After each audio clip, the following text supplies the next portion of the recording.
మీరు నాపై చూపిస్తున్న అభిమానానికి నా కళ్ళు చెమ్మగిల్లుతున్నాయి.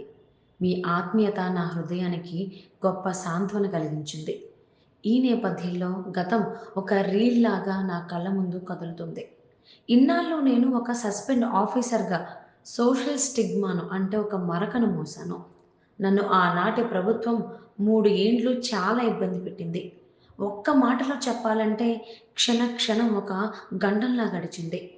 తెలంగాణ ఉద్యమం ఉవ్వెత్తున లేచినప్పుడు 2009 డిసెంబర్ 9న నేను చేసిన రాజీనామా చాలా సంచలనం రేకెత్తించింది.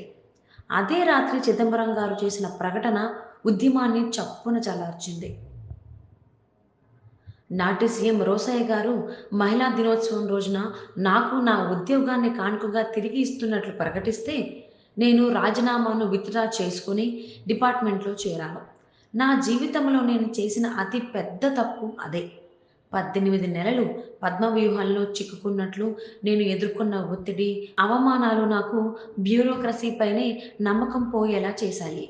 ఉమెన్ ప్రొటెక్షన్ సెల్‌లో పోస్టింగ్ ఇచ్చి, నాకు చార్జ్ మెమోలు ఇచ్చి ఎక్స్‌ప్లనేషన్స్‌లో రాయమనడం, యాన్యువల్ కాన్ఫిడెన్షియల్ రిపోర్ట్స్‌లో అడ్వర్స్ రిమార్క్ రాయడం, బ్యాచ్‌లో నా ఒక్కదానికే ప్రమోషన్‌లు ఆపేయడం, ప్రొబేషన్ పీరియడ్ పొడిగించడం లాంటివి చేశారు. నన్ను ఒంటరిని చేసి ఒక కానిస్టేబుల్ కంటే హీనంగా ట్రీట్ చేశారు.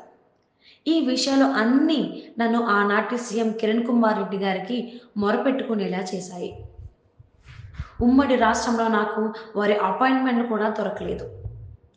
బయట ఉద్యమ నాయకులను సంప్రదిస్తే వాళ్ళు నాకు సహాయం చేయకపోగా నన్ను ఎగతాళి చేశారు.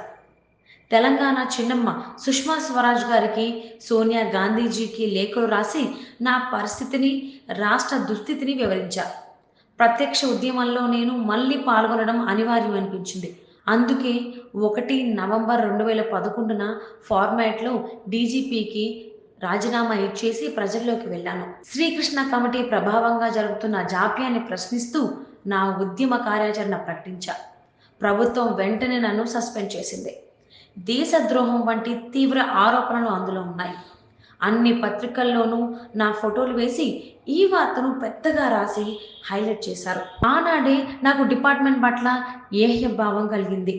సుష్మా స్వరాజ్ గారు నల్గొండ సభకు ఆ రోజే రావడం, నన్ను అర్థం చేసుకొని అక్కున చేర్చుకోవడం నాకు కాస్త సాంత్వన చేకూర్చింది. నాలోని ఒక డైనమిక్ కమిటెడ్ ఆఫీసర్‌ను ఆ రోజే హత్య చేశారు. ఈ 12 ఏండ్లు పూర్తయిన తర్వాత తెలంగాణ మూలాలు ఈనాడు 12 ఏండ్లు పూర్తయిన తర్వాత తెలంగాణ మూలాలను ఒక సీఎంగా మీరు నా కేసుని ఎక్స్‌హ్యూమేషన్ చేస్తున్నారు. మరణ కారణం తెలుసుకోవాలి అనుకుంటున్నారు. చాలా సంతోషం. ఇన్నాళ్లకు నా పోరాటాన్ని, సంఘర్షణను జనం తెలుసుకునే ఒక సందర్భం సృష్టించారు. మీకు నా హృదయపూర్వక కృతజ్ఞతలు. మీ ద్వారా తెలంగాణ ఉద్యమంలో బ్రతికి బయటపడి సర్వస్వం కోల్పోయిన వాళ్ళలో నేను ముందు వరుసలో ఉన్నానన్న విషయం ప్రజలకు అర్థమైంది. నిజం నిలకడ మీద తెలుస్తుంది అన్నది నిరూపణ అయింది. ఉద్యమంలో నేను నిర్వహించిన కీలకమైన పాత్ర నన్ను ప్రజలకు దగ్గర చేసింది. కానీ నా బంధుమిత్ర పరివారం మాత్రం అందరూ నన్ను వెలివేశారు. సోలిటరీ కన్‌ఫైన్‌మెంట్ అనే శిక్షను 10 ఏండ్లు అనుభవించా. పర్యవసానంగా ఇల్లు, కుటుంబం, ఆరోగ్యం, మనశ్శాంతి అన్నీ కోల్పోయాను. తీవ్ర ఇబ్బందులు ఎదుర్కొన్నాను. జీవచ్ఛవంలా బతికాను. 2 ఏండ్ల క్రితం దేవుడి దయ వల్ల నా జీవితంలోకి మహర్షి దయానంద సరస్వతి ప్రవేశించారు. వేదమాత, యజ్ఞ దేవతలు నాలో తిరిగి ప్రాణం పోశారు.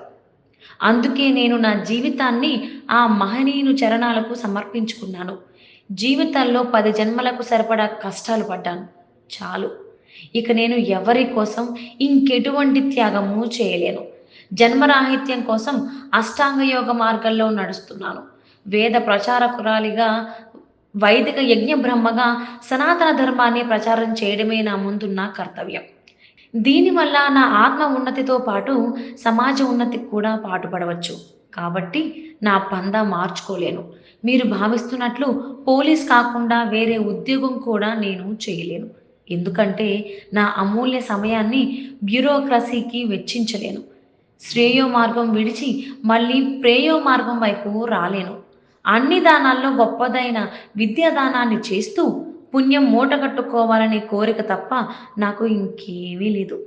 పరమేశ్వరుడు నన్ను క్రిమినాలజీ నుండి చేస్తూ పుణ్యం మూటగట్టుకోవాలనే కోరిక తప్ప నాకు ఇంకేమీ లేదు. పరమేశ్వరుడు నన్ను క్రిమినాలజీ నుండి ఫిలాసఫీ వైపు నడిపించాడు. గన్ స్థానంలో నా చేత వేదం పట్టించాడు. నా వాణిలో మాధుర్యం నింపి నన్ను ఆచార్యను చేశాడు. ఇది నా ప్రస్థానం. ధన్యవాదాలతో నళిని.